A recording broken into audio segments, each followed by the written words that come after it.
Karena bagi Husainuddin ini, Sugi Nur adalah ulama. Aduh, inilah problemnya karena tukang swab test yang dijadikan ulama.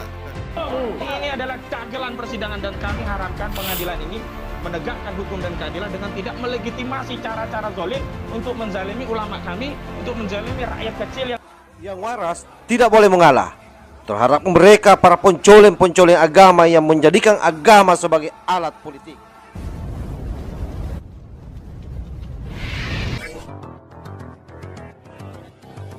Assalamualaikum warahmatullahi wabarakatuh. Om Swastiastu, Namo Buddhaya, salam kebajikan.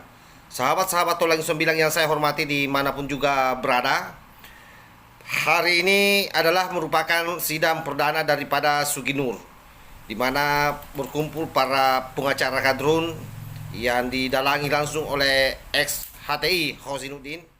Apa yang kita pikirkan soal Husainuddin ini, saya kira semua orang sudah tahu bahwa setelah proses persidangan pasti dia akan keluar-keluar lagi di publik. Bagaimana? Karena track recordnya kita sudah hafal betul. Kenapa? Karena dalam 1 bulan terakhir ini, satu-satunya pengacara yang memang tugasnya hanya membela tukang hoaks adalah pengacara ex HTI ini. Nah, coba kita lihat secara bersama-sama bagaimana videonya. Sebentar baru kita kuliti satu persatu. jauh-jauh dari Barreskrim itu dipindahkan ke Polda Jateng. Katanya mau sidang di Solo. Sidang di Solo kok dipindahkan ke Polda Jawa Tengah di Semarang. Lucu apa lucu, saudara? Lucu. Setelah kita desak, akhirnya sebelum hari persidangan pindah ke Polres Surakarta. Tapi ternyata ditaruh Brimob. Lucu apa lucu, saudara? Lucu. Dan setelah di Brimob, tinggal ke sidang di sini, katanya mau dilakukan secara online. Lebih lucu lagi atau tidak ini, saudara? Lucu. Ini adalah keagalan persidangan dan kami harapkan pengadilan ini menegakkan hukum dan keadilan dengan tidak melegitimasi cara-cara zolim untuk menzalimi ulama kami, untuk menzalimi rakyat kecil yang tidak punya kekuatan selain mengadu kepada aparat penegak hukum. Dalam hal ini tinggal hakim harapan kita. Jangan sampai tindakan-tindakan hakim justru melegitimasi proses penzaliman ini dengan cara apa? Dengan cara tidak mentaati proses dan prosedur sebagaimana diatur dalam KUHAP. Yang tertinggi itu KUHAP. Memang ada perma terkait pelaksanaan sidang online, tapi perma tadi tidak relevan lagi ketika sekarang pandemi memang sudah tidak ada. Dan faktanya Presiden Joko Widodo ngunduh mantu secara offline atau secara online, saudara-saudara? Itu nikahnya online atau offline? Offline. Ijab kabulnya online atau offline? Offline. Hubungan suami istrinya online atau offline? Offline. Saya tidak tahu kalau itu. Memang tahu. Kalau online nggak bisa. Oh, yang jelas kalau online nggak bisa ya. Jadi lucu. Kenapa kalau dalam proses persidangan kok dilakukan secara online? Ini logikanya sederhana. Saat sidang online, hakim ada, jaksa selaku menuntut ada, lawyer selaku pembela ada. Kok terdakwanya tidak dihadirkan? Lucu apa lucu, saudara? Lucu. Padahal yang punya kepentingan itu adalah terdakwa karena dia nanti yang akan divonis. Dan sekarang belum ada keputusan hukum pun, Gus Dur dan Bambang itu sudah dipenjara, sudah ditahan. Mau kezaliman apa lagi? Saya khawatir kalau kezaliman ini terus-terusan akan datang turun laknat dari Allah. Bukan hanya menimpa kita saja, Gus Nur saja, Bambang saja, tapi seluruh rakyat. Oke sahabat, saya kira ada 5 poin di situ. Saya kira ada 5 poin yang perlu kita cermati di situ. Poin pertama adalah bahwa Husainuddin CS ini merasa dipermainkan oleh pihak penegak hukum. Bagi dia, ini bukan persidangan yang sangat serius, tetapi ini hanya dagelan persidangan yang dimainkan oleh para penegak hukum, terutama hakim di pengadilan tersebut. Kenapa seperti itu? Karena perpindahan tempat dari satu tempat ke tempat yang lain itu yang membuat geram Husainuddin CS ini.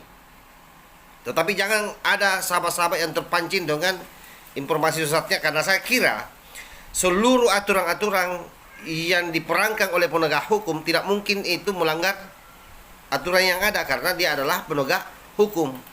Yang pasti memang yang namanya orang tersangka yang mesti menyesuaikan diri dengan proses persidangan yang dilakukan oleh hakim yang sudah diatur oleh pengadilan. Tidak boleh itu kemudian terdakwa yang mau mengatur proses peradilan yang ada. Kalian harus ikut apa yang menjadi domain daripada pengadilan. Oleh karena itulah, maka Husainuddin ini menganggap pihak penegak hukum melakukan cara-cara yang zolim. Dan itu dituduhkan langsung ke ulama dan rakyat. Karena bagi Husainuddin ini, Sugi Nur adalah ulama. Aduh, inilah problemnya. Karena tukang swab test yang dijadikan ulama, termasuk Bambang Tri. Bambang Tri ini kan salah seorang wartawan gagal. Lalu mengatakan juga bahwa ini juga menzolimi rakyat. Rakyat yang mana? Kalau rakyat Petamburan, CS, bisa jadi. Tapi kan saya kira tidak ada proses penzaliman di sana. Sekali lagi bahwa aturannya saya kira jelas, yang namanya persidangan. Lalu Husainuddin juga ini kembali mengungkit karena persidangan yang dilakukan katanya persidangan online, dan menganggap bahwa PMA yang mengatur soal persidangan online itu seharusnya tidak diberlakukan lagi karena suasananya tidak dalam situasi pandemi hari ini. Nah, kembali lagi bahwa semua model-model aturan-aturan persidangan itu saya kira yang mengatur seutuhnya adalah pihak pengadilan. Jadi kamu jangan sosok ngatur. Dan ironisnya di situ dia kaitkan dengan pernikahan yang sangat ramai katanya. Kenapa katanya tidak pernikahan online?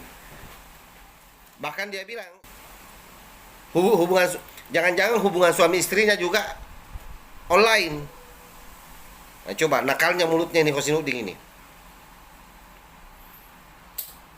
Dan poin terakhir saya kira adalah dia protes keras karena belum ada katanya keputusan, sudah ditahan. Aduh, ini kan bicaranya kayak seperti bukan pengacara saja.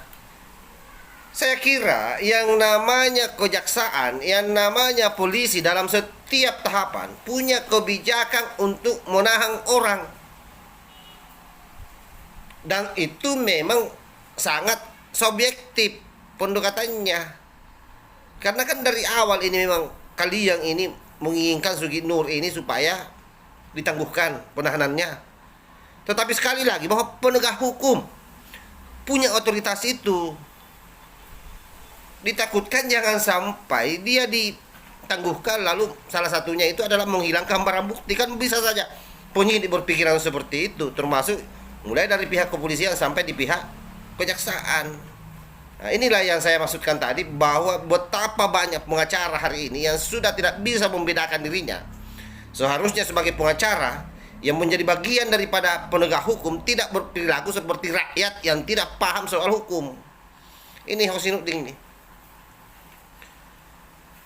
Karena itu sahabat-sahabat semua, tentu memang apa yang terjadi akhir-akhir ini sangat melelahkan kalau kita bicara soal Kadrung. Karena kemudian tiap hari tidak ada waktu yang lowong bagi dia untuk meneriakkan tuduhan-tuduhan jahatnya terhadap pemerintah kita. Bagi mereka memang lebih awal bahwa sistem demokrasi yang kita anut ini bagi dia adalah sistem kafir. Hanya saja disayangkan betapa mereka tidak konsisten karena memanfaatkan sistem demokrasi ini untuk mengobok negara. Oleh karena itu, kita berharap seluruh elemen bangsa yang masih waras untuk tetap bersabar dan bisa menahan diri.